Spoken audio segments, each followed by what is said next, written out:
What's up guys, Zeenigami here. Let's go through 35 stamina Kizaru's save ace event.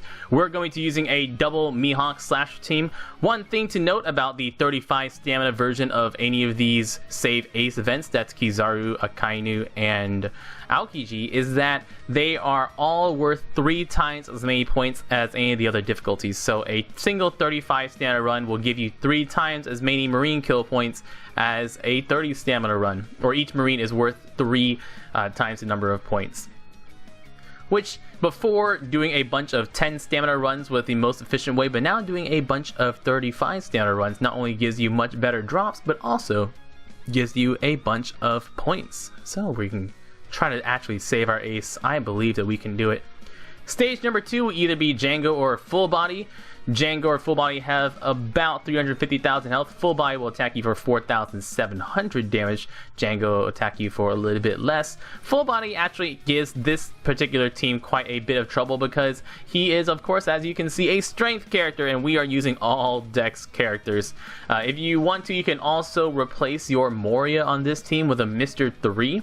That will get you a little bit more damage here against Django, but it will also mean that you don't have to take a hit from Kizaru later on. Of course, it also means you'll get much less health, not giving your guaranteed matching orb on your Colosseum Moria, and also not giving you 250,000 damage from Moria. One thing about Kizaru versus the 30 stamina Kizaru is that here, it's basically more or less the same mechanics as the 30 stamina version. There's nothing significant that changes. The most significant things that change are his health is much higher than it was before. Almost 3 million instead of just the over 2 million it was before. And he will now limit you above 250,000 health. Alright, 250,000 damage per hit and not 200,000 damage, so you can get more damage out of each individual attack if you're doing that. In fact, most teams, unless you're trying to do one big burst turn, won't even hit that 250,000 damage per attack. And you don't have to, he will also do bad things above 50, once below 50%. So before, on a 30 stamina, below 30% is where he starts to cut your health by half and then attack, but now it's below 50% health that he will cut your health by half and then attack. So you do not want to use too many specials early on if you're going to have to take a hit from him.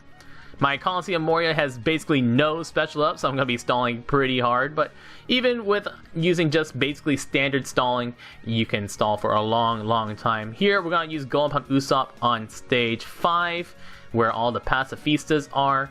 The Seahorse in the middle has 6 hit points. All the pacifistas have more than that. I believe they have 10 hit points off the top of my head.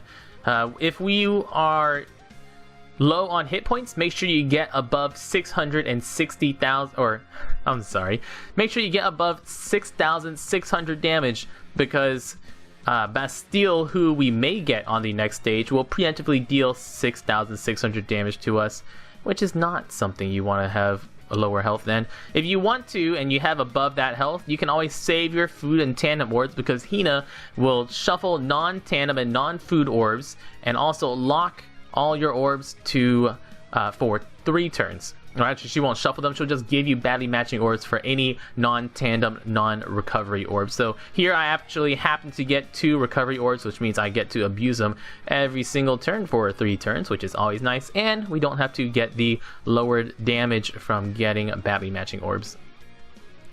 Later on, later on, you'll be seeing me using a Fujitora Pika team. You'll notice that the Fujitora Pika team actually has no strong dex characters on it.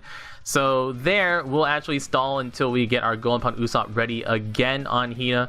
Fujitora Pika thankfully gives you lots and lots of health, but you will use a lot of health here just taking hits from Hina. Hina attacks you for just under 4,200, which isn't too much, but can be quite a pain to deal with if you don't have any matching orbs and have to take a lot of hits from her. Thankfully, the double Mihawk team has a lot of dex characters, which means you can kill her without too much trouble. And Bastille is going to not attack you for 3 turns, so you can take care of all the units around him and then kill Bastille himself afterwards. A little bit of lag there, but you get the idea. Strawberry same thing as we did on the 30 stamina version.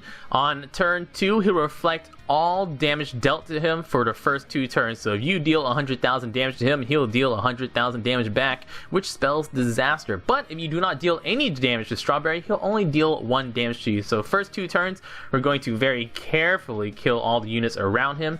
If you bring a Mr. 3 on this team instead of the Coliseum Moria, Mr. 3 will be a nice additional damage boost against Strawberry. There's our damage reflect from Strawberry. If Strawberry attacks, he will attack you for 8,400 damage, which isn't too bad depending on how much health. Well, I guess it is pretty bad depending on how much health you have, especially if you're using a team like this one, which we're going to have to take our first hit from Kizaru. Here, I'm going to eat those foods, make sure I get up in hit points. And remember that the Burning Whitebeard ship is going to deal 5% of your current health at the end of each turn. Be very careful with how much health you have. That Burning Whitebeard ship, although great for the health percent, is not so good for the health of your team. So I'm only going to use 1 Mihawk special here, but so that way even after I attack, I know for sure I don't drop Kizaru below 50% health. I'm also not going to use my Sabo special because not only do I not want him to get too low, but he will clear all buffs on his first turn just like he does on the 30 stamina version. Which if you save your Golden Pound Usopp and save your Sabo for turn 2, you'll be able to get several turns out of their specials and actually get both turns of Sabo benefit here. Coliseum Moria, save him for after your percent health cut. Percent health cuts are not affected by Kizaru's damage prevention ability, but even things like fixed damage such as Moria will be prevented by it. If you're bringing a Law, you can always use a Mihawk or double Int Hawk team, or even a Dex Hawk Int Hawk team.